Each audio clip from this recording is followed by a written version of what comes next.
When celebrities step into the gaming world, the results can be disastrous. From cringeworthy concepts to gameplay that feels like an interactive cry for help, these games weren't just bad, they've become legendary. Today we're looking at what makes a terrible celebrity-endorsed game, and we'll also look at the all-time best, or I guess worst games that meet that criteria. Let's break it down.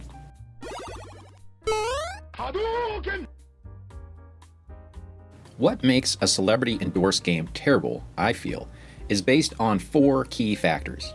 First, the popularity of the celebrity at the time. A big name can make a bad game feel even worse. Second, the overall quality of the game. Some of these games were bad, while others are downright unplayable. Third, the era. Games released when celebrity tie-ins were less common stood out more, especially in gaming's earlier days. And finally, the level of infamy. There's some stink that dissipates quickly, but a true steaming pile lingers for a long time. These games have left an unforgettable mark for all the wrong reasons. So with that out of the way, let's jump into the 10 celebrity-endorsed games that did their best to be the worst. At number 10, we have Britney's Dance Beat, released in 2002 for the PlayStation 2. Britney Spears was at the top of the charts when this game hit shelves. But despite her superstar status, Britney's Dance Beat was nothing more than a shallow rhythm game, with Maxim magazine calling it a mindless version of Simon Says to the masterful beats of Oops, I Did It Again. Released during a boom in the rhythm genre, it failed to stand out among its peers, especially for carrying such a big celebrity name at the time. While Britney's massive popularity helped it sell initially, repetitive gameplay and minimal content left fans disappointed. Today, it's remembered as a lackluster tie-in that didn't live up to the pop queen's name. Leave Britney alone! At number 9, we have Chuck Norris Super Kicks, released in 1983 for multiple platforms. Chuck Norris Super Kicks was one of the first celebrity-endorsed games, making it a unique entry on this list. Released during the early 80s when gaming was still finding its footing, not even a Chuck Norris roundhouse kick could save this game from mediocrity. Tedious mechanics and primitive controls left players with mixed feelings about the game.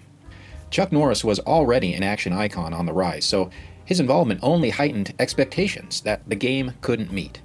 Its notoriety as one of the first celebrity-endorsed games, and not a good one, makes it worthy of this list. At number 8 is Michael Jordan Chaos in the Windy City, released in 1994 for the Super Nintendo. In the mid-90s, Michael Jordan was at the height of his fame. Naturally, a game featuring the basketball legend seemed like a slam dunk. Instead, we got Chaos in the Windy City, a bizarre platformer that had his airness attempting to save his teammates from a mad scientist named Maximus Cranium.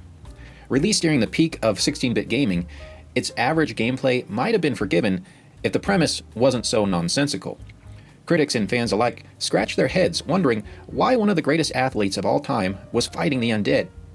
In 1997, Nintendo Power ranked it as the 7th worst game of all time. It remains a strange and infamous chapter in gaming history, although I do love this picture of the dev team from the game's manual, as it puts off a 90s vibe that reminds me of my 6th grade class picture. Good times. Number 7, Kiss Psycho Circus The Nightmare Child. This came out in 2000 for the Dreamcast and the PC. Kiss fans hoped for a rock and roll experience when they picked up Psycho Circus, but instead they got a bland shooter that felt disconnected from the band's larger-than-life image. Released in 2000, a time when first-person shooters were becoming highly competitive, this game failed to stand out. Kiss's legendary status amplified expectations, but uninspired mechanics left fans wanting more. Edge magazine gave it 3 out of 10, saying, "A lot like Kiss themselves, The Nightmare Child is comically frightening and utterly over the top. Just as aptly, underneath all the irony, makeup, and gothic ramblings, it isn't really worth the effort." Ouch. Its reputation as a disappointment lingers, especially among fans who expected a true rock gaming experience. Number 6, NSYNC Get to the Show, 2001, Game Boy Color. NSYNC was dominating the charts in 2001, so a video game tie-in seemed like a no-brainer. Get to the Show, however, turned out to be a chore, literally. Players completed repetitive errands like hailing cabs and running late-night tasks to help the band get to the show. Despite NSYNC's immense popularity, the game's mundane premise and uninspired gameplay ensured it is mostly remembered by those who endured its tedious mechanics. And if anyone asks, I only play this game because I was conducting research on bad games. Extensive research. Number 5 is Spice World, released in 1998 for the PlayStation 1. In the 90s, the Spice Girls were global superstars, so their foray into video games seemed like a surefire hit. Instead, Spice World was little more than a clunky rhythm game that barely resembled a proper gaming experience. Inspired by Parappa the Rapper and released in the late 90s, when celebrity tie-ins were becoming more common, this game felt like a blatant cash grab. Wildly, the game sold out in the United Kingdom within a few months of its release. Still, fans were left disappointed, and today it's frequently cited as one of the worst attempts at turning pop culture into gaming content. You know a game is bad when the most exciting part of playing it is ejecting the disc. Number 4, 50 Cent Bulletproof, released in 2005 for the PlayStation 2 and Xbox. With his meteoric rise in the music world, 50 Cent had the star power to launch his own game. Bulletproof, however, missed the mark with its over-the-top plot and clunky gameplay.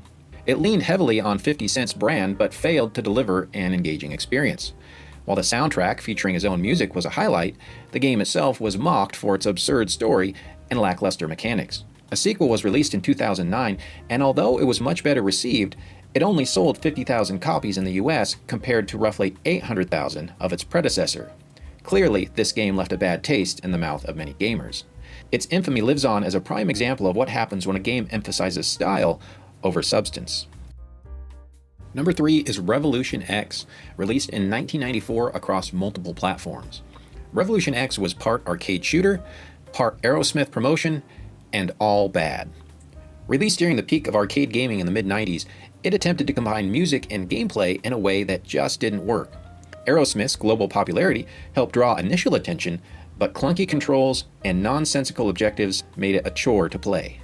While the arcade version wasn't a terrible game, the home ports were a completely different story.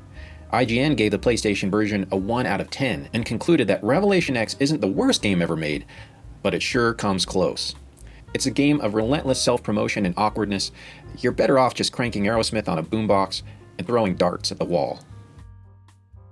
At number 2 is Marky Mark and the Funky Bunch, Make My Video, for the Sega CD released in 1992. Before Mark Wahlberg became a Hollywood A-lister, he was Marky Mark, the frontman of the Funky Bunch. His Sega CD game tasked players with editing bizarre music videos, but the awkward controls and strange concept left players frustrated. Make My Video was actually a series of games featuring other acts like In Excess and Criss Cross, but it's Marky Mark's version that stands out most. Released during the experimental Sega CD era, it stands out as one of the worst gaming concepts of all time. Game Informer gave Marky Mark 0 out of 10, the lowest score a game ever received from the magazine. Its infamy is undeniable, as editing videos for Marky Mark is the least funky thing you'll ever do. And coming in at number 1, we have Shaq Fu, released in 1994 for multiple platforms. No list of bad celebrity games is complete without Shaq Fu. Released during the 16-bit era's golden age, this fighting game became infamous for its clunky controls, strange plot, and overall lack of polish. Next Generation stated that Shaq Fu includes everything a good fighting game needs, with the exception of good fighting. The game is regularly featured on many worst games lists, but to be fair, much of that is amplified by Shaq's superstar status and the game's enduring legacy of absurdity. It has become legendary as a meme-worthy piece of pop culture and the definitive worst celebrity-endorsed game of all time. If Shaq Fu taught us anything, it's that not even the biggest of celebrities, literally and figuratively, can save a bad game. From basketball stars to boy bands, these games show that even the biggest celebrities can't save a bad idea. So what's the worst celebrity-endorsed game you've ever played? Did we miss any in this video? Let me know in the comments below. And if you enjoyed this content, you know what to do. Thanks for watching, and happy gaming, my friends.